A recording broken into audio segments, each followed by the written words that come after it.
Story 13, Magic Theater. Down a certain alleyway off an unlit street in an old borough of London, there is a door with an inconspicuous awning that reads Magic Theater. This theater only conducts shows on equinoxes and solstices. Its invitations are sent out a year prior, the list defined by esoteric accreditation. The house on each of these propitious occasions is packed. Tonight's show consists of the transmogrification of a participatory audience by way of an alchemical recitation. The man inside the coat room sports a tuxedo. He takes raincoats, hats, umbrellas, and isn't permitted to show any sign of facial expression. His name is Sebastian. Sebastian is exceedingly pleased to have acquired the work, as it was a nepotistic job and quite difficult to come by. He recognized several of the attendees that evening, but, like he was paid to do, was wont to show any indication of this recognition. The job paid exceedingly well, and he resolved to keep it, regardless of certain occupational oddities. Lady Madeline Levine passed her coat to this man whom she didn't notice. She quickly seized her date, Viscount Nicholas Coleridge's left arm, and whispered, "Let's get in and find our seats. I don't want to be late, Nicholas." "Yes, of course, dear," he softly replied.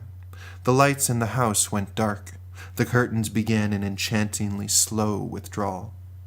A few chairs squeaked a muffled cough from the back row. The spotlight appeared center stage on a man with a top hat, cane, bow tie, and a handlebar mustache. "Ladies and gentlemen, I need not inform you of the auspicious considerations behind this clandestine performance, and thus remind you to remain seated and attentive throughout the entire show." The spotlight clips out. The room goes silent. The curtains draw shut once again and then reopen. From the back corner of the room, a curious head peeks in to catch a glimpse of the action. Sebastian had heard rumors of such plays, but wished to see one for himself.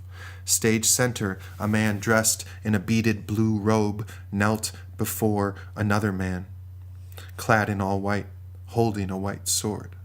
A soft gasp ran through the crowd. Sebastian looked around to see if anybody noticed he'd poked his head in. The audience appeared rapt with attention, and unconcerned with his presence. Once knighted, the blue-robed man rose and turned to address the crowd. "In the name of the great lineage, the holy beings, and God beyond this world, in front of the planets, stars, moon, and sun, I rise, anointed by the Almighty One." A billow of smoke covered the stage and seeped out onto the audience. Sebastian felt the floor quiver beneath him. When he stepped back into the lobby, the ground became solid. He felt dizzy in his stomach and had a hard time looking at the walls. Sebastian quickly returned to his duties. While serving drinks during intermission, he was not allowed to accept gratuity. "Thank you, but we don't accept gratuity," he would say politely, while thinking, "Just who are these people whom I am serving?" After the show, Sebastian passed back raincoats, top hats, furs, gloves, and canes to the guests. They retrieved their articles without noticing him. Had they known he'd seen? Was he safe? When the last of them departed, Sebastian stepped out into the brisk London night and lit his tobacco pipe. He blew a plume of smoke upward, and it drifted across the sign depicting the name of the theater as it dimmed.